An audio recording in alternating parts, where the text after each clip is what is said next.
diberikan dalam keadaan baik, dan kita harus senantiasa bersyukur atas nikmat itu. Pada kesempatan yang baik kali ini, kita akan belajar chapter 3 dan bertemakan We Know What to Do dari buku When English Ring a Bell. Selamat mengikuti. Assalamualaikum everybody. Kita berjumpa kembali pada pembahasan buku When English Rings a Bell, buku bahasa Inggris kelas 8 Junior High School. Pada kesempatan kali ini kita akan mempelajari chapter 3 atau bab 3 dengan tema We Know What to Do. Kita tahu apa yang harus dilakukan. Kita memiliki dua goals, yaitu we will learn to give suggestion. Kita akan belajar memberikan saran, dan we will learn to state rules and obligations. Kita akan belajar untuk menyampaikan aturan dan kewajiban.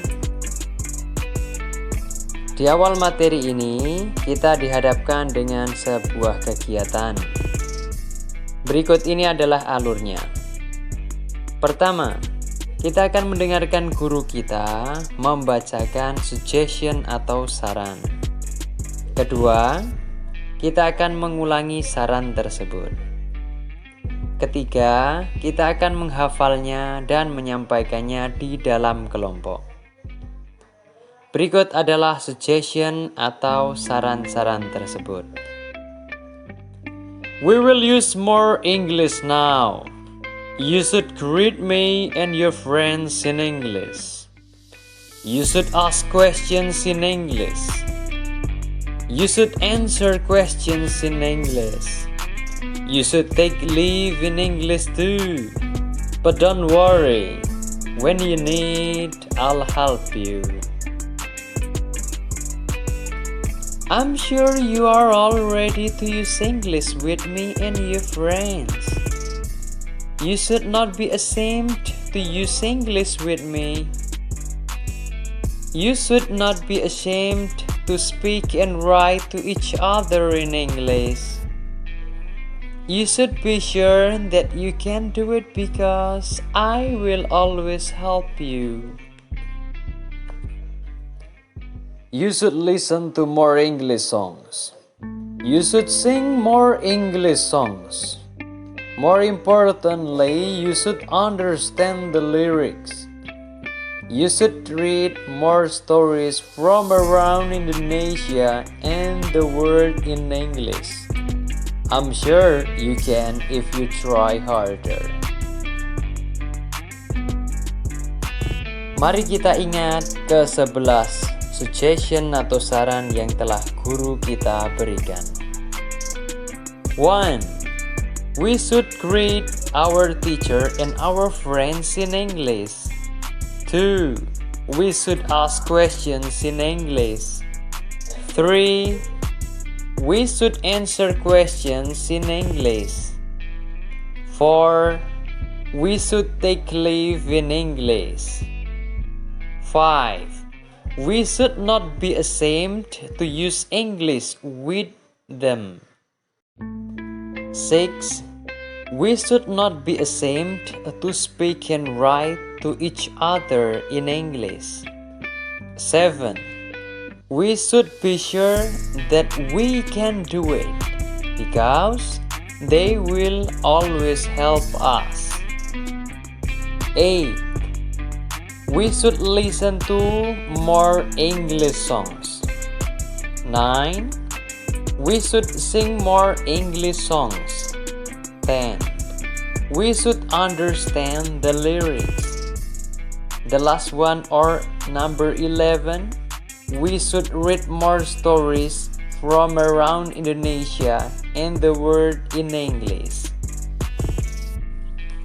Kemudian kita akan belajar memberikan advice atau saran kepada orang lain pada situasi berikut ini dengan mengatakan apa yang harus mereka lakukan dan apa yang seharusnya tidak mereka lakukan.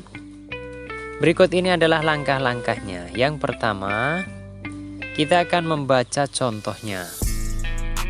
Yang kedua, kita akan membaca situasinya. Yang ketiga, kita akan mendiskusikan saran apa yang akan kita berikan. Kemudian nomor 4, kita akan menulis saran tersebut di selembar kertas.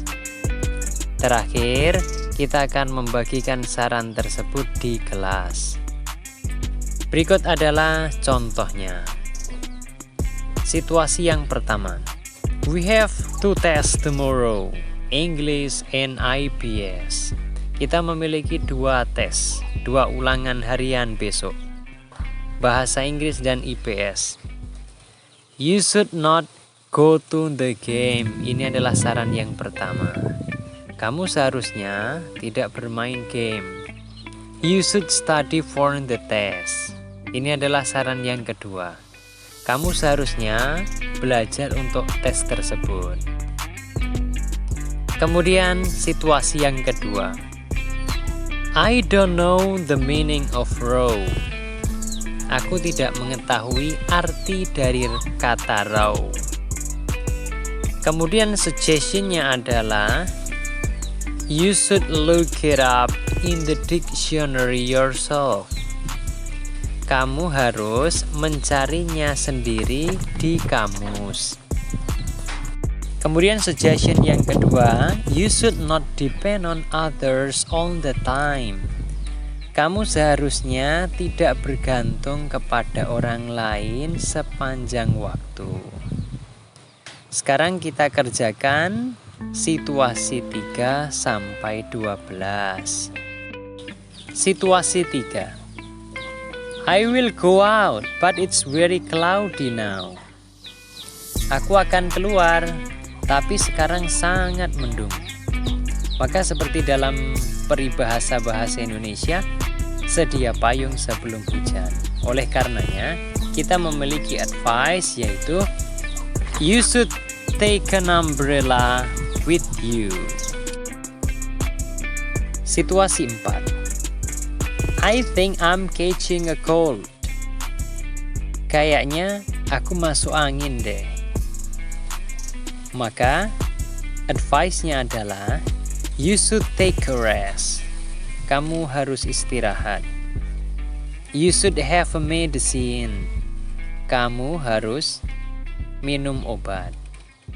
Kemudian, you should see a doctor. Kamu harus pergi ke dokter. Situasi 5. Some students leave litter on their desk. Beberapa murid meninggalkan sampah di meja mereka. Maka advice-nya adalah you should clean your desk. Kalian harus membersihkan meja kalian. You should not litter your desk. Kalian seharusnya tidak mengotori meja kalian. Situasi 6. I sit in the back row.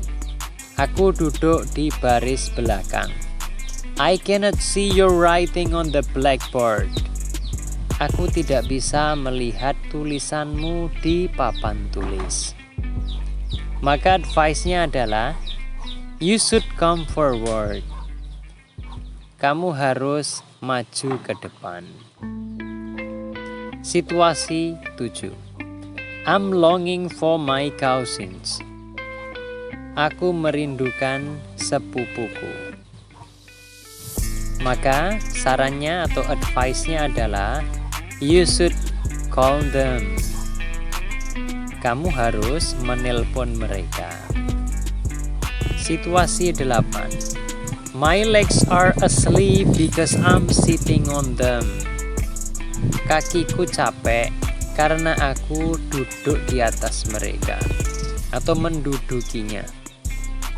Maka advice-nya adalah you should not sit on your legs. Kamu seharusnya tidak duduk di atas kakimu. Situasi 9. Our classroom is dirty and messy. Ruang kelas kita kotor dan berantakan. Maka advice-nya adalah you should clean the classroom. Kamu harus membersihkan kelas. Situasi 10. I have a toothache. Aku sakit gigi. Maka advice-nya adalah you should go to the dentist. Kamu harus pergi ke dokter gigi. You should not eat too much candy. Kamu seharusnya tidak banyak makan permen. Situasi 11. I can't stop yawning. Aku tidak bisa berhenti menguap. Maka advice-nya adalah you should go to bed. Kamu harus pergi tidur. Situasi 12. I have a hiccups. Aku cegukan. Maka advice-nya adalah you should drink.